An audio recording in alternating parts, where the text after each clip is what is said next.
I really wanted to film this video outside in the park, but the heat wave, bro, the heat wave is crazy at the moment. Have like 37 degrees over here. Celsius for those American guys. I don't know how many degrees Fahrenheit that is for the American audience, but yeah, it's crazy hot outside.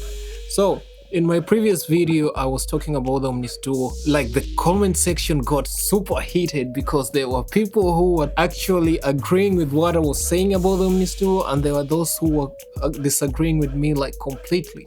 And that comment section was lit as hell. And yeah, there are people who suggested that I try this. This is the Numark Mixstream Pro Go. Let me get the mic out of here so that you can see it. Exactly. It's battery powered and has inbuilt speakers here, you can see. So I've been using this unit for about 2 weeks right now, and honestly speaking, it's super impressive.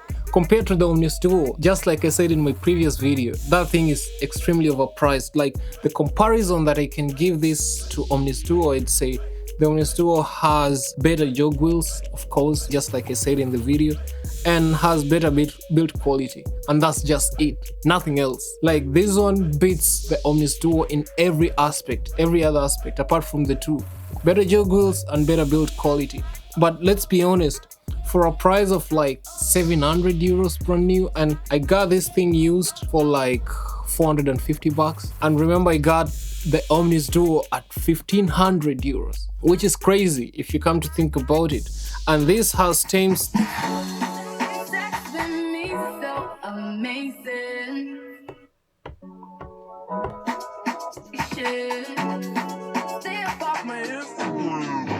This has different pad modes, it has a lot of different things, it has lighting and all that stuff. I can actually toggle the effects here, which is something that you cannot do on the Omnis Duo. The Omnis Duo, in order for you to be able to activate an effect on the left or the right channel, you've got to go into the touch screen, which is actually tedious, which is super frustrating, and one of the things that I really hated about that unit. But this particular unit, I don't know why people don't talk much about it. And the speakers here, unlike the Omnis Duo, which has this Bluetooth gimmick thing that has been put there that I don't think any DJ will ever use, this one gives you speakers. These speakers can act like your stage monitors, especially in small parties, and you can use this just to practice anywhere. I did that shit for J Friends. I did it for the mob ties. Like 17, two first round. And they're decent sounding speakers, which is crazy. Like, at first when I saw this particular unit, I thought, yeah, those speakers can't be good. Honestly speaking, the speakers are pretty good. Just for your practice, they're amazing.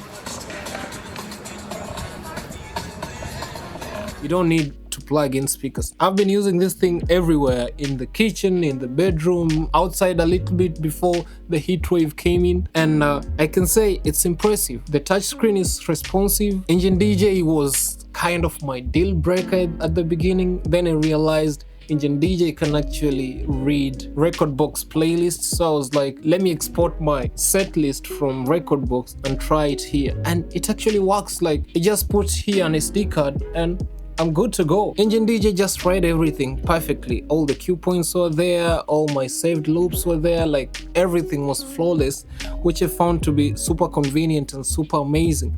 I haven't connected this unit to the laptop yet because I actually don't need it. Like, even firmware updates, I could just do it here. Like, I just connect the unit to Wi-Fi and I could do the firmware updates, which is so amazing. Like, this is a true standalone unit, I can say. Of course, you've got to prep your music on your laptop so that you can put it into a USB stick or into an SD card so that you can be able to put it into this particular unit. But for those people who DJ while streaming music or using streaming music or streaming platforms like Beatport or Apple Music, like, you don't need to prepare anything in your computer or in your laptop because you've got access here to all streaming platforms. Okay, I don't think it's all, but a good number of them, because I've seen there is Amazon, there is Beatport, there is Apple Music, I don't know, Tidal is also there. I can't remember the others, but there are a couple of them that are here.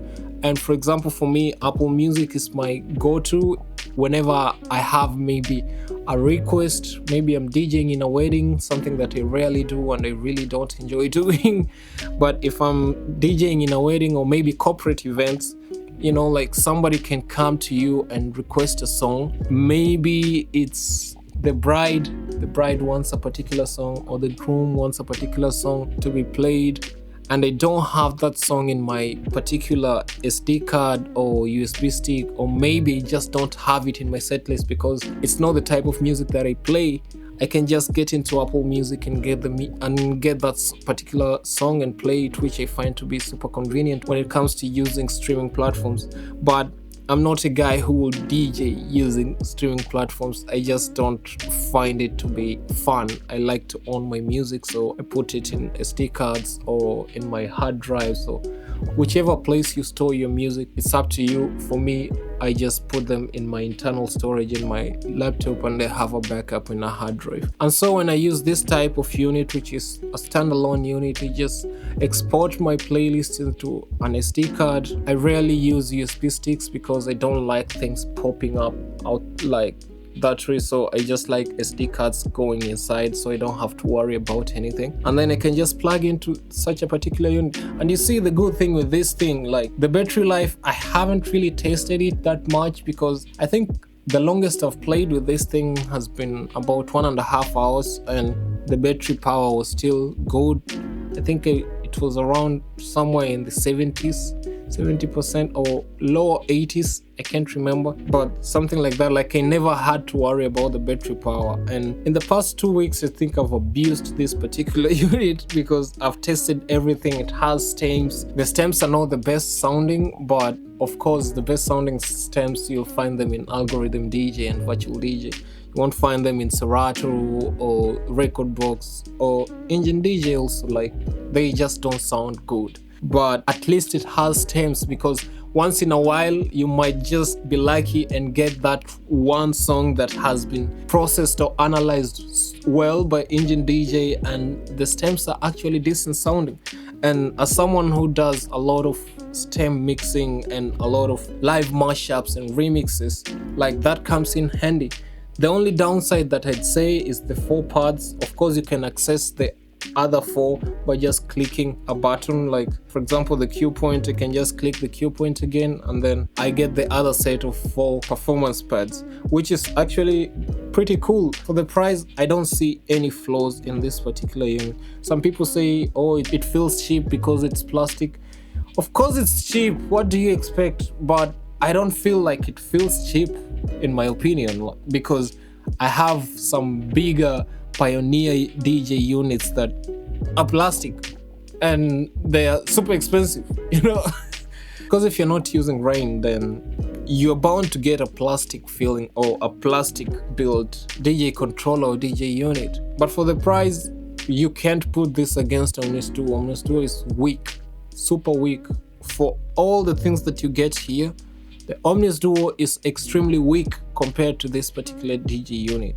Everything that is on the Omnis Duo, you can find it here, but you can't find everything that is here on the Omnis Duo. Like, a lot of people say it's not pro because it only has 2 XLR outputs, but for me, I'd use this in a professional event. I don't know how the sound card is, I don't know how good it is, like if I go on a big venue with this particular unit, but for those big venues, I've got the bigger controllers anyway. But this, I can take this anywhere. I'm confident I can take this to the club. I'm confident I can take this outside, like in the park parties, somewhere recording just a DJ set somewhere on the mountains or in the ocean, on the beach, lakes, I don't know, on the boat. I think this is the unit for me, and I don't think I'm gonna get something else for my mobile DJing. This is gonna be the one. If I'm not using this, I'm gonna be using the Rev 5, or I'm gonna be using, I don't know, whatever will be at the location. But whenever I'm supposed to bring my own gear, I think it's just gonna either be this or the Rev 5, nothing else. I'm satisfied and I'm happy with this particular unit, and I hope that more people get to try this particular unit for themselves. I wish it had more effects, unless I don't know how to access other effects. But for example, I haven't found reverb. I don't know where reverb is. But just on the fly, you have echo, flange, phaser, and delay, which is actually good enough for mixing, echoing out a track and all those stuff. I find it to be pretty cool. Because Engine DJ5 is here, so we have RGB waves, which is so cool. Waveforms, I mean, which is so cool. It kind of looks like Rekordbox right now. Everything looks like Rekordbox, which is funny. Given the fact that I spent the entire first segment of this video bashing AlphaTheta. The learning curve is so easy. I've been teaching my friend how to DJ also using this particular unit for the past like 3 or 4 days, and he was catching up like pretty fast compared to when I tried teaching him using my Rev 5. Any beginner, any pro can use it, and I love it. Anyway, I gotta wrap up this video. I was not doing a review video because there are a lot of review videos out there. I'm not reviewing this particular unit at all. I was just talking about my experience and the differences that I've noticed compared to the Omnis Duo, which I covered in my previous video. If you haven't seen that video, click it here. There is some heated comments there. Go contribute in the comments. Let's have a discussion about it. Other than that, I hope you got value from this video. If you did, give it a thumbs up and consider subscribing to the channel. Otherwise, thank you for watching, and see you in the next one. Blessings.